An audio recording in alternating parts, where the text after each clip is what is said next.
안녕하십니까. 네, 저는 한국어 글쓰기 자동 채점을 위한 이론적 탐색 및 시사점 발표를 맡은 박종임입니다.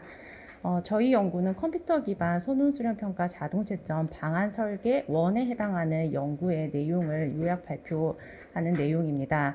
저 외에 저희 원내 이상하 박사님, 송민호 박사님, 또 이문복 박사님 같이 공동 연구자로 참여하셨고, 중앙대 이민정 교수님, 한국교원대 최숙희 교수님께서 공동 연구자로 또 원외에서 참여를 하셨습니다. 오늘 발표는 이렇게 네 가지 꼭지로 나눠서 말씀을 드리려고 합니다. 연구 추진 배경 및 방향, 그 다음에 자동 채점의 개념 및 연구 동향 간단하게 말씀드리고요. 그 다음에 저희가 올해 연구하면서 향후 자동 채점 시스템 개발을 할 때 몇 가지 연구 쟁점들을 좀 도출을 해서 요약적으로 말씀드리고 차년도 연구 제언을 말씀드리도록 하겠습니다. 먼저 자동 채점 그 연구의 필요성을 좀 간단하게 말씀드리고자 합니다. 뭐 이 부분은 다 같이 이미 또 아시는 부분도 있겠지만 저희가 자동 채점 연구가 좀 장기적으로 가기 위해서 좀 같이 공감대를 좀 형성하는 차원에서 좀 몇 가지 말씀을 드리려고 합니다. 먼저 선행수련 평가 활성화를 위해서 자동 채점 연구가 필요하다 이렇게 이제 적어놨는데요. 이제 저 같은 경우에는 제가 뭐 AI 어떤 그 전문가나 그다음에 평가 전공자는 아니고 제가 국어교육, 장문교육 전공자입니다. 근데 예전부터 제가 이제 장문교육 전공을 하면서 제 나름의 개인적인 이제 연구의 어떤 포부가 우리나라에서도 좀 이런 논수령, 그다음에 에세이 평가가 좀 대규모로 이루어지고 우리나라 학생들의 글쓰기 능력에 대한 지표를 좀 국가 수준으로 좀 만들어 봤으면 좋겠다. 이런 고민을 굉장히 많이 했었는데요. 그래서 그런 어떤 이제 이상을 가지고서 제가 이제 박사 연구를 할 때는 이제 그거를 해결할 수 있는 방안으로 어떤 채점자, 인간 채점자에 대한 연구를 했었고요. 그 다음에 그와 같은 일환으로 지금은 이제 우리가 많은 기술이 발전한 현 시점에서는 그런 에세이나 논술형 평가 활성화를 위해서 하나의 또 방법으로 이런 발전된 기술을 활용해서 자동 채점 연구가 좀 필요하겠다. 이런 것들이 이제 선운수련 평가나 에세이 평가에서 그간 가져왔던 좀 채점상의 어려움 이런 부분들을 뭐 완전히 다 해소할 수는 없겠지만 그래도 일부분 우리가 해소하면서 이런 평가 활성화에 좀 기여할 수 있는 바가 있겠다. 이런 판단에서 이 연구를 시작하게 되었습니다.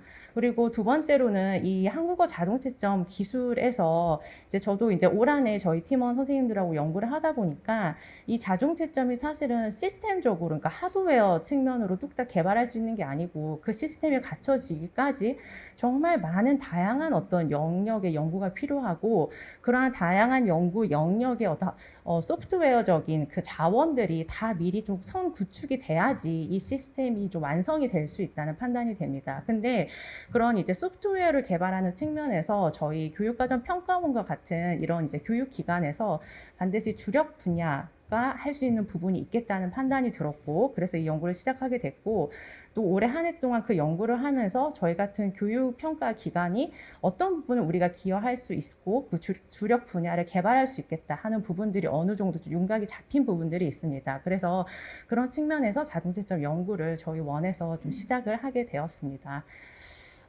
저희 연구는 이렇게 해서 총 1차년도, 2차년도 2개년 연구로 진행이 되고요. 사실은 이제 2개년 연구가 완료되었을 때 뭐 상용화 할 수 있는 수준의 시스템이 만들어지는 연구는 아닙니다. 저희는 이제 자동 채점 그 시스템을 좀 더 장기적으로 보고 그 하드웨어적인 어떤 시스템을 개발하기 앞서서 좀 기초 연구로서 이론적 탐색을 하고 그 시스템 개발을 위한 다차년의 좀 로드맵을 개발하는 게 본 연구의 목적입니다. 그래서 올해는 일단은 이론적으로 자동 채점에 필요한 다양한 기술 영역, 이론 영역을 좀 다 정리하면서 향후 연구해야 되는 분야, 쟁점 이런 것들을 좀 정리하는 해고요. 내년에는 이제 올해 연구 중에서 특히 이제 저희가 좀 실증적으로 연구가 필요하다 판단한 부분이 채점 자질, 즉 피처를 선정하고 그 자질의 타당성을 실제 데이터 셋을 활용해서 좀 검증하는 연구를 내년에 하려고 합니다. 그리고 실제 시스템 개발에 필요한 어떤 예산이나 그 다음에 기간, 그 다음에 협력해야 되는 기관들, 그 다음에 저희의 역할 이런 것들과 그 시스템의 어떤 설계도 이런 부분들을 저희가 내년에 집중적으로 탐색을 하고자 합니다. 두 번째로는 자동 채점에 이제 앞서 필요성을 좀 말씀드렸고, 저희 연구의 이제 전체 방향 목적을 말씀드렸고요. 두 번째로는 자동 채점 개념과 연구 동향을 좀 간단하게 소개를 해드리려고 합니다. 사실 자동 채점하면 다들 어떤 것이다 이거는 다 알고 계실 것 같아요. 근데 이제 이 자동 채점이라는 것이 너무 연구 분야가 넓다 보니까 저희가 자동 채점이라고 이제 우리 말로 이렇게 번역해서 부르는 것들은 일반되지만 사실은 그 연구의 이제 영역들이 굉장히 많고 그 자동 채점을 유사하게 지칭하는 용어들이 굉장히 많습니다. 그래서 뭐 그런 것들로 뭐 서술형 평가 자동 채점, 사답형 자동 채점, 뭐 쓰기 자동 평가, 작문 자동 채점 다양한 이제 용어들이 사용되고 있는데 영어권의 이제 자동 채점 연구는 크게 이제 두 가지로 나눠진다고 보시면 될 것 같아요. 여기 있는 오토메이티드 숏 앤서 그레이딩, 그러니까 짧은 단답형에 대한 자동 채점 기술과 이 오토메이티드 에세이 스코어링, 그러니까 에세이 수준의 한 편의 글 수준의 자동 채점 기술, 이렇게 두 가지로 나눠진다고 보시면 될 것 같습니다. 그래서 이 자동 채점의 유형을 이제 저희는 단답형 자동 채점, 에세이형 자동 채점 이렇게 두 가지로 나눴는데요. 저도 사실은 이 연구 시작할 때도 그런 생각을 했었어요. 그러니까 자동 채점 시스템 하나가 개발되면 단답형도 채점하고 에세이형도 채점하고 다 가능한 거 아닐까? 이런 생각을 했었는데 제가 이제 연구를 하다 보니까 그게 저의 잘못된 생각이었구나 그런 생각을 했습니다. 일단은 단답형과 에세이형은 적용하는 기술에서 차이가 있더라고요. 그리고 이제 이런 기술적 쟁점에서도 차이가 있고 뭐 그런 기능의 어떤 우리가 목표치로 하는 거 이런 것들이 이제 차이가 있는데 이거를 이제 가장 좀 쉽게 설명을 하기 위해서 제가 ETS의 이레이터와 시레이터 두 가지를 좀 가지고 와봤습니다. 그러니까 기존에 이제 저희 평가원에서도 이제 아마 요 한국어 문장 수준, 그 다음에 서답형 수준의 그 자동 채점 프로그램 이 연구가 2012년부터 이제 이루어졌습니다. 근데 이제 그 연구 같은 경우에는 사실은 이 ETS사에서 개발한 걸 가지고 우리가 대조를 해보면 C레이터에 해당하는 기술이라고 보시면 됩니다. 그러니까 100어절 이하의 짧은 답안에 대해 채점을 하는 건데 이 C레이터 기술은 반드시 답이 정해져 있어야 됩니다. 정답이 있는 문항이어야 됩니다. 정답이 있어서 정답과의 비교를 하거나 특정 개념어 기반의 평가를 위해서 그 개념어와 비교를 하거나 하면서 그 유사성에 따라서 우리가 뭐 1,0 또는 우리가 문장 수준에서는 이 연구에서 2, 1, 0 점수로 이렇게 세 가지로 점수를 주기도 했었습니다. 그래서 그런 C레이터 수준의 연구를 저희가 했었고 저희 평가원이 이 기술을 가지고 있습니다. 근데 저희가 이제 앞으로 나가야 될 거는 이 이레이터 수준이라고 보시면 됩니다. 즉 그 에세이 기반의 자동 채점 그 방안을 저희가 이제 새롭게 좀 연구를 할 부분이 있습니다. 그래서 이게 이제 그 자동 채점 연구의 그 연구 흐름에서 제가 또 간단하게 말씀을 드릴 텐데 이게 조금 우리나라하고 영어권 자동 채점 연구의 흐름이 조금 서로 상반되는 게 영어권에서는 그 자동 채점 연구가 1960년부터 시작할 때 애초에 문제의식이 어떻게 하면 에세이 수준, 글 수준의 문항을 자동으로 채점하면서 교사들의 좀 채점 부담을 줄여줄 수 있을까? 사실 그 문제의식에서 시작을 했었어요. 그러다 보니까 연구 시작을 이레이터, 에세이 수준으로 시작을 했었어요. 그래서 ETS에서도 이레이터가 먼저 나왔습니다. 그리고 C레이터 단답형은 지금 프로토타입으로 나온 수준이에요.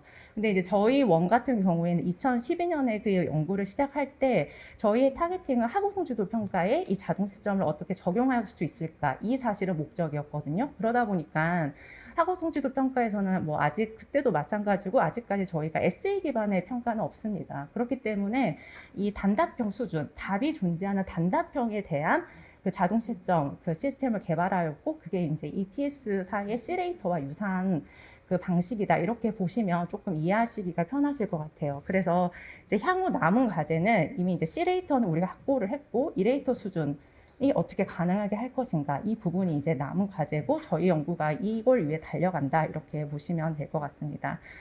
그래서 자동 채점 연구의 발전 흐름도 간단하게 말씀을 드리면 초기 시스템 개발기 그 다음에 그 교육 맥락에서의 어떤 교사학습용이나 피드백용, 그 다음에 최근에 딥러닝 적용 모색기 이렇게 세 가지로 나눠질 수 있는데 이런 세부적인 내용은 나중에 저희 보고서 참고하시면 될 것 같습니다. 근데 저희 고민은 일단은 저희도 연구를 해보니까 기술적으로는 지금 딥러닝이 가장 이제 트렌드이고 가장 이제 발전된 형태입니다. 근데 뒤에 저희가 쟁점에서 좀 말씀을 드리겠지만 이 딥러닝 방식이 장점도 있는 반면에 우리가 교육 목적으로 쓸 때는 또 단점이 존재하더라고요. 그래서 이 두 가지 쟁점 사이에서 저희가 자동 채점의 목적과 방향에 따라서 이 두 가지를 어떻게 좀 조화롭게 가져갈 수 있을까, 이런 것들이 사실은 연구의 하나의 쟁점이 될 것 같습니다. 네, 마스크를 쓰고 하니까 네, 마스크를 쓰고 하니까 숨이 차는데, 네, 조금 천천히 진행을 하도록 하겠습니다. 그래서 앞서 연구의 필요성과 자동 채점의 개념과 연구의 흐름을 좀 간단히 말씀드렸고요. 이제 세 번째는 저희가 이제 올해 한 해 연구를 하면서 향후 한국어 글쓰기 자동 채점을 더 연구함에 있어서 쟁점이 될 것들을 한 4가지 정도를 좀 뽑았습니다. 그래서 남은 시간 이 부분을 좀 설명을 하는 데 집중하도록 하겠습니다. 첫 번째는 그 채점 자질 선정의 중요성입니다. 여기서 채점 자질은 저희가 그 영어로는 피처에 해당하는 부분을 이렇게 번역을 했는데요. 자연어 처리 쪽 연구에서 주로 자질로 이 부분을 번역을 하고 있어서 저희도 일단은 그렇게 그 번역어를 따랐습니다. 근데 채점 자질을 좀 쉽게 말씀드리면 결국은 에세이에서 컴퓨터가 인식해야 되는 그 글의 핵심적인 특성이라고 보시면 됩니다. 즉 글의 점수에 어떤 영향을 미칠 수 있는 변인이라고 보시면 제 이해가 빠르실 것 같아요. 근데 이런 채점 자질을 설정할 때 사실은 저희가 그러면 국외에서 이미 상용화된 시스템들은 어떤 자질들을 사용하고 있을까, 이런 것들을 좀 많이 탐색을 해보려고 했는데, 사실 이 부분이 어떻게 보면 그만큼 핵심 기술인지 잘 안 밝히고 있습니다. 뭐 이레이터도 마찬가지고요. 뭐 인텔리전 매트릭스의 어떤 상용화된 시스템들도 마찬가지고, 저희가 알기로는 뭐 100여 개 이상의 채점 자질을 사용하는 것으로 알고 있어요. 근데 그 피처 중에는 그 기계의 성능을 높일 수 있는 피처도 있고, 물론 교육적 타당성은 떨어지지만 성능을 높일 수 있는 피처도 있고, 또 성능은 높이는데 기여하지만 또 교육적 타당성을 확보하지만 또 성능을 떨어뜨리는 피처도 있을 수 있거든요. 그래서 이게 사실은 그 다양한 피처를 어떻게 진짜 칵테일 제조하듯이 잘 조합해서 사용하느냐, 성능을 어느 정도 높이면서도 교육적 타당성을 높이는 방식으로 그걸 조합해서 사용하는, 이게 핵심 기술인데, 사실은 외국의 영어권 시스템에서는 이 피처를 다 공개를 안 하고 있습니다. 자기들 뭐 100여 가지 쓰고 있으면서도 한 20개 공개하거든요. 가장 기본적인 거. 그래서 저희가 내년에는 이런 피처들을 최대한 좀 뽑아서 이 피처의 타당성을 좀 실증적으로 검증하고, 이제 향후 이제 자동 채점을 시스템을 개발한다고 했을 때, 하드웨어적으로 개발한다고 했을 때 이런 기초 연구를 저희가 좀 해놓는 거, 이게 이제 내년의 주요 목적이라고 보시면 됩니다. 그리고 이 채점 자질이 이제 그만큼 중요한데, 사실은 이런 부분들이 굉장히 좀 복잡한 과정들인 것 같아요. 왜냐하면 이 채점 자질이 분명히 뭐 국어 교육에서는 타당하다고 뽑았지만 이게 성능을 떨어뜨릴 수가 있거든요. 그리고 어떤 피처는 교육적으로는 별론데 또 성능 높이는 데에는 또 기여할 수가 있어요. 그래서 이런 거를 계속 넣어서 확인하고 뺐다가 또 확인하고 하면서 이런 것들을 검증하는 과정들이 되려면, 제 생각에는 저희 같은 저 같은 국어 교육을 전공하는 사람, 또 평가 전공하시는 분, 어떤 자연어 처리 전공하시는 분, 이런 분들이 다 같이 정말 연합돼서 이 연구가 이루어져야 가능하지 않을까, 그렇게 생각을 하고 있습니다. 그리고 이제 두 번째 쟁점은 이 머신러닝과 딥러닝 방식의 그 채점 자질 관련 쟁점인데요. 사실은 이 채점 자질을 어떤 식으로 설정할 것인가라는 거 하고, 머신러닝과 딥러닝 방식 중에 어떤 걸 선택할 것인가, 이 두 개는 사실은 관련이 되어 있습니다. 간단하게 말씀드리면, 이제 아마 기계학습과 딥러닝 많이 들어보셨을 거예요. 딥러닝도 기계학습의 일종의 한 방법인데, 가장 최근에 인간의 어떤 신경망 구조를 모사하는 인경신경망 기반의 어떤 방식으로 기계를 학습시키는 걸 이제 딥러닝 방식이라고 하는데요. 만약에 이게 자동차다, 자동차가 아니다, 이거를 기계로 하여금 이제 구분을 하게 하는 어떤 과제가 있다고 할 때요. 이제 이 기존의 머신러닝 방식에서는 이게 자동차야, 이건 자동차가 아니야라를 이제 변별하는 그 변별 지점에 해당하는 피처를 사람이 이제 정해줍니다. 그러면 그걸 가지고 기계가 학습해서 새로운 데이터가 들어왔을 때 뭐 차가 아니다를 이제 판정하는 거죠. 그래서 사람이 여기서 피처를 설계하는 이 과정이 들어가게 됩니다. 근데 이제 우리가 흔히 이제 최근에 트렌드인 딥러닝 방식에서는 이 사람의 과정이 없어요. 일단 그 학습용 데이터셋만 많이 확보해서 기계한테 줍니다. 이거는 차야, 이거는 차가 아니야 라고 이제 라벨링된 데이터셋만 일단 많이 주면 기계가 알아서 차다, 차가 아니다를 구별하는데 가장 효율적으로 사용할 수 있는 피처를 기계가 알아서 찾아내고 자기가 이제 구별을 합니다. 그래서 이 딥러닝 방식에서는 이 사람의 과정이 없어요. 근데 단점은 뒤에 제가 또 알고리즘 그 쟁점에서 말씀드리겠지만 이렇게 기계가 이 부분에서 자질을 자기가 또 만들어내고 사용하는데 이 부분이 사실은 블랙박스입니다. 그래서 우리 인간은 인풋되고 아웃풋되는 것만 확인하고 이 중간에 기계가 어떤 피처를 어떻게 활용했는지를 확인을 못합니다. 근데 이렇게 되면 교육적으로는 사실 해석 가능성이 많이 떨어집니다.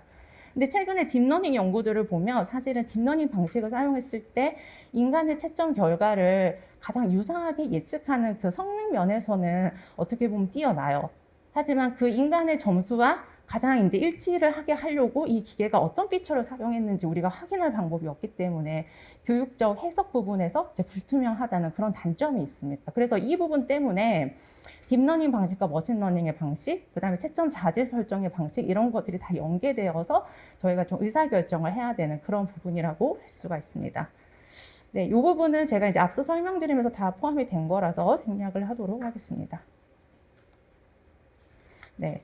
그리고 이제 또 하나가 최근에 보니까 저희가 연구 목적에서 개인 연구자들이 한 연구들은 대부분 딥러닝으로 가고 있습니다. 그게 가장 최신의 트렌드이고 기술이기 때문에. 근데 뭐 PEG 라이팅이나 우리가 흔히 하는 인텔리메트릭사의 어떤 채점 시스템이나 이레이터는 딥러닝을 사용하지 않습니다. 아직도 사람이 피처를 선정해서 그 방식, 기계학습 방식을 사용하는데 이런 이제 회사들이 상용화된 시스템들이 왜 아직 과거의 방식을 사용할까라는 이제 의문이 있겠지만 이유는 하나일 것 같아요. 인간이 해석이 가능하기 때문에 그리고 피드백이 가능하기 때문에 아직까지 그 방식들이 사용되는 것 같습니다. 그래서 이후에 저희의 이제 내년도 연구에는 이제 뭐 이게 하나가 옳고 하나가 그르다의 문제가 아니고 뭐 채점의 어떤 목적이나 방법이나 자동 채점 시스템의 개발 단계나 이런 거에 따라서 뭐 딥러닝과 이 기계학습 방식을 저희가 혼합해 가면서 같이 좀 병행할 수 있는 방법들을 내년에 좀 고민을 해보고자 합니다. 그리고 세 번째 쟁점이 채점 알고리즘 개발 방식인데요. 이 채점 알고리즘 개발 방식도 크게 아까 딥러닝과 머신러닝 그리고 피처를 사람의 손으로 끄집어내느냐 기계가 끄집어내게 하느냐 이거하고 다 연결이 됩니다. 예를 들면 이제 채점 알고리즘의 가장 이제 대별적으로 말씀드릴 수 있는 게 이 선형회귀 분석 방법하고요. 잠재의미 분석은 제가 시간상 요거는 생략하고요.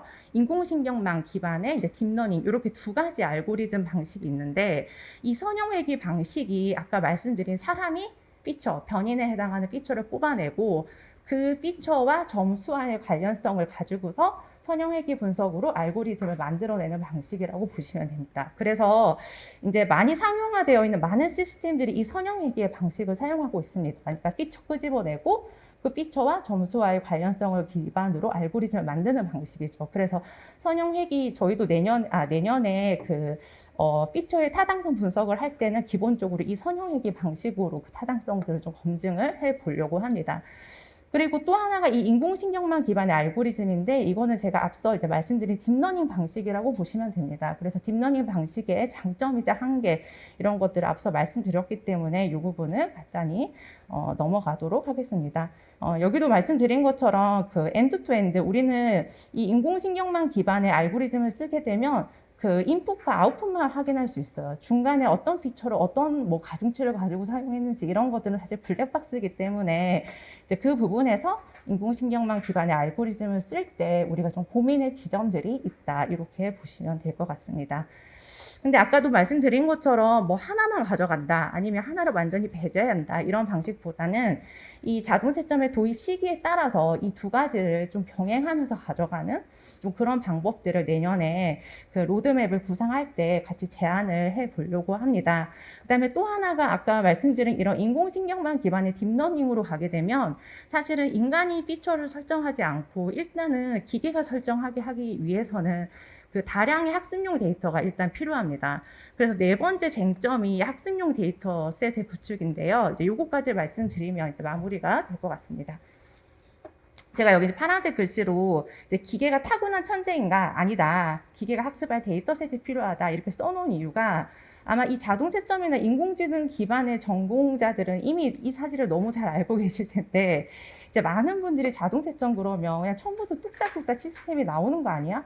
자동으로 다 그냥 시스템이 처음부터 기계가 태어날 때부터 다 아는 것처럼 해야 되는 거 아니야? 이렇게 생각하실 수도 있을 것 같아서 이 부분을 강조를 했습니다. 어쨌든 기계이기 때문에 그 자동화까지 어떤 알고리즘을 만들게 하려면 사람이 먼저 어떤 글에 대해서 신뢰도 있게 채점한 결과를 채점 데이터 셋으로 구축해서 학습용으로 넣어줘야 됩니다. 그러면 기계가 그걸 가지고 학습을 하고 알고리즘을 만들고 새로운 글이 들어왔을 때 그걸 가지고 이제 점수를 예측하는 방식입니다. 그래서 이 학습용 데이터셋이 굉장히 중요해집니다. 근데 앞으로의 그래서 인공지능 기반의 모든 연구들은 이 학습용 데이터셋을 어떤 사람이 어떤 기관이 얼마나 양질의 것을 확보하고 있을 것인가 이제 이 싸움이라고 해도 과언이 아닐 정도로 중요한데 제가 생각할 때는 저희 같은 기관이 이런 글쓰기 학습용 데이터셋을 구축할 수 있는 가장 전문적인 기관이라고 저는 생각이 듭니다. 그래서 이 부분에 대해서 특히 앞으로 얼마나 양질의 학습용 데이터를 구축할 것인가 이 부분이 자동채점 연구의 또 하나 중요한 부분이라는 생각이 듭니다. 그 영어권에서는 ASAP라는 이 학습용 데이터셋이 많이 사용됩니다. 케글이라는 그 사이트에 다 오픈이 되어 있는데요.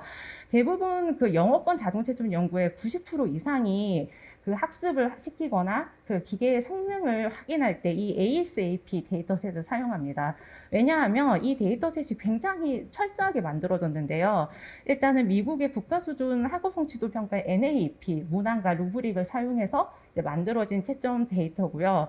그 다음에 그 데이터셋을 채점하는 과정도 굉장히 저희가 실제 대단히 고부단 시험에서 채점을 하는 과정처럼 좀 정교하게 그 채점 과정들이 만들어져 있습니다. 그러다 보니까 영어권에서는 거의 90%가 이 데이터셋을 사용하고 있습니다.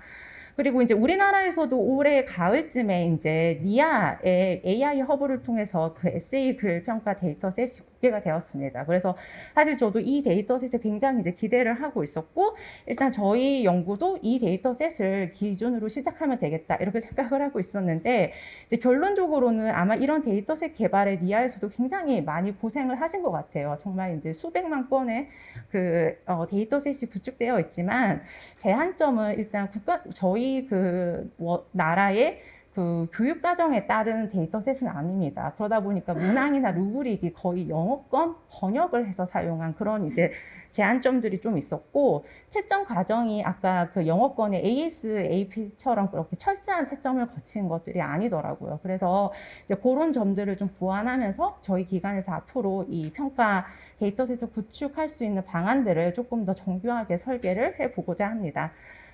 그래서 이런 연구를 통해서 후속 연구 과제 4가지를 도출을 했는데요. 이 4가지는 이제 앞서 제가 말씀드린 이제 내용들에 거의 다 포함이 되어 있습니다. 그래서 이 부분은 생략하도록 하겠습니다. 그래서 이제 이게 사실은 자동채점 연구가 엄청 광범위하고 넓은 연구인데 제가 이제 20분에 요약해서 말씀드리다 보니까 많이 이제 미진한 부분이 있습니다. 그래서 향후에 저희 이 자동채점 방안 설계 보고서가 나오면 또 세세한 부분 많이 읽어봐 주시고 또 내년도 연구에도 많은 응원과 또 관심 부탁드립니다. 감사합니다.